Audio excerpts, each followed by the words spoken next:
ઓમ શ્રી ગણેશાય નમઃ. શ્રી દ્વારિકાધીશની જય. જય શ્રી કૃષ્ણ.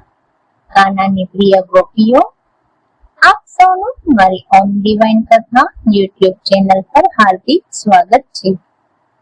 આજે હું તમને પુરુષોત્તમ માસ કથાના 30મા દિવસની વાર્તા કહી રહી છું, જેનું નામ છે વનડિયાની વાર્તા. એક બહેનને 7 ભાઈ. 7 ભાઈ પરણી ઉઠ્યા અને બહેનને તો અખંડ કુમારિકા રહેવાનું વ્રત લીધું. વ્રતનું દાન કરે છે અને પ્રભુમાં પોતાનું ચિત્ત જોડી આનંદમાં દિવસો વિતાવે છે. પુરુષ માત્રને પોતાનો ભાઈ માને અને કારણ વિના કોઈના સામું પણ જુએ નહીં. આખા ગામમાં બહેનના સંયમ, નિયમ અને વ્રતના વખાણ થાય છે. અધિક માસ પૂરો થયો. 7 ભાભીઓએ છેલ્લે દિવસે વનડિયાની એટલે કે વન દેવતાની વાર્તા સાંભળી અને વ્રત પૂરું કર્યું. બહેનને બધી ભાભીઓએ કહ્યું કે બહેન, તમે વનડિયાની વાર્તા સાંભળો ને. બહેને કહ્યું, ભાભી, હું તો એક ઈશ્વર સિવાય બીજા કોઈ પુરુષ દેવતા માનતી નથી. હું ભલી ને મારો ભગવાન ભલો. બહેનના આવા બોલ સાંભળી વનડિયો દેવ ક્રોધે ભરાયો. કોઈને કોઈ રીતે એને બહેનને કાળી તીલી જોડવા પ્રયત્ન કરવા માંડ્યો. બહેન વહેલી સવારે ઉઠીને નદીએ જાય એ વેળા વનડિયો આવે અને બહેનની પથારીમાં ફૂલ નાખે, ફૂલેલ છાંટે, અબીલ, ગુલાલ અને કંકુ નાખે. ભાભીઓ બહેનની પથારી ઉપાડવા આવે ત્યારે પથારી મહેક મહેક થાય અને ફૂલ પાંદડીઓ વેરાયેલી હોય. ભાભીઓએ એકબીજાના કાનમાં વાતો કરવા માંડી. વાતો ધીમે ધીમે ગામમાં પહોંચી અને છેવટે મોટાભાઈના કાને અથડાઈ.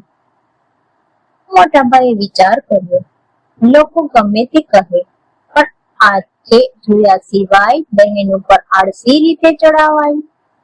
રાત પડી, બધા ઊંઘી ગયા અને ભાઈ તો ઉઘાડી તલવાર લઈ બહેનના ઓરડા પાસે સંતાઈ રહ્યો.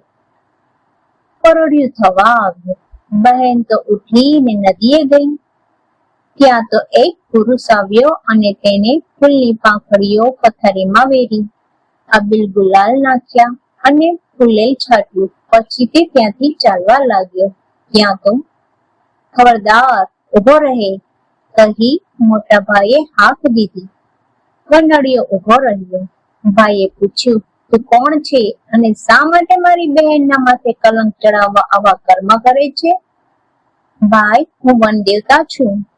પુરુષોત્તમ માસ કરીને છેલ્લે દિવસે જે કોઈ મારી વાર્તા ન સાંભળે તો હું તેને માથે કોઈ ને કોઈ રીતે કલંક ચડાવું છું.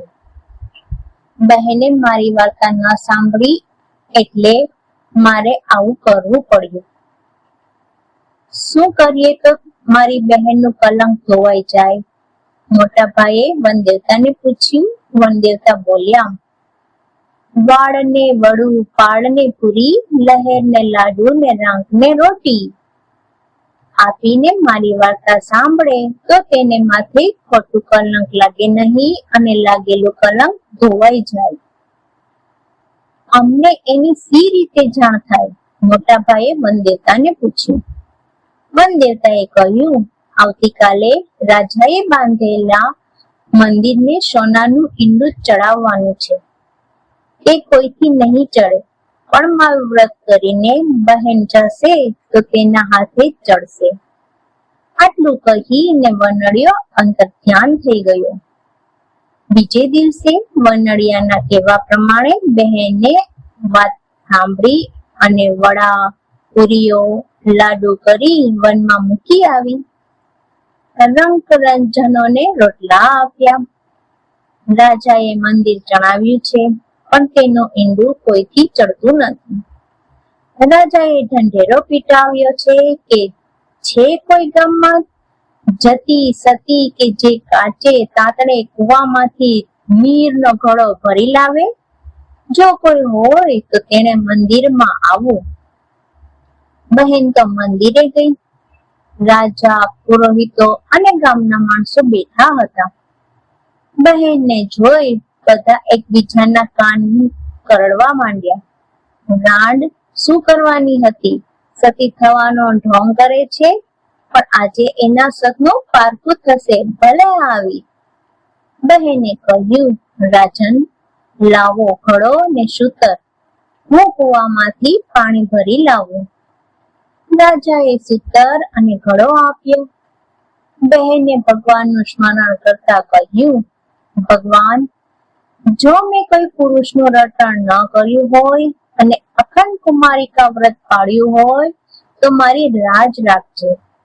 એમ કહી કાચા સૂતરે ઘડો બાંધી કુવામાં ઉતાર્યો. ઘડો ભરાયો એટલે હળવેથી તેને ખેંચી કાઢ્યો. આખી સભાએ બહેનનો જય જયકાર બોલાવ્યો. તેને માથે ચડેલું કલંક ઉતરી ગયું અને રાજા પણ તેને વંદન કરી ઉભો રહ્યો. પંડિતોએ ઘડામાંથી પાણી લીધું અને મંદિરના શિખરે તથા કળશ પર છાંટ્યું અને ઈંડું ચડાવવા માંડ્યું. ઘડીકમાં ઈંડું ચડી ગયું.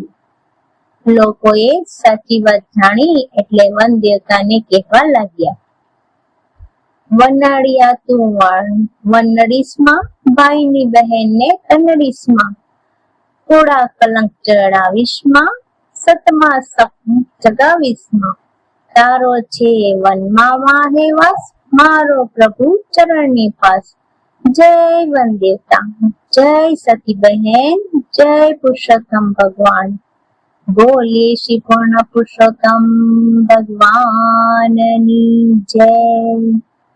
હે પ્રભુ શ્રી કૃષ્ણ, આ પવિત્ર પુરુષોત્તમ માસમાં ભક્તિ, શ્રદ્ધા અને સારા કર્મ કરવાની અમને બધાને શક્તિ આપજો. જે કોઈ આ કથા શ્રદ્ધાથી સાંભળે કે કરે તેમના તમામ દુઃખ દૂર થાય અને તેમના જીવનમાં સુખ શાંતિ આવે.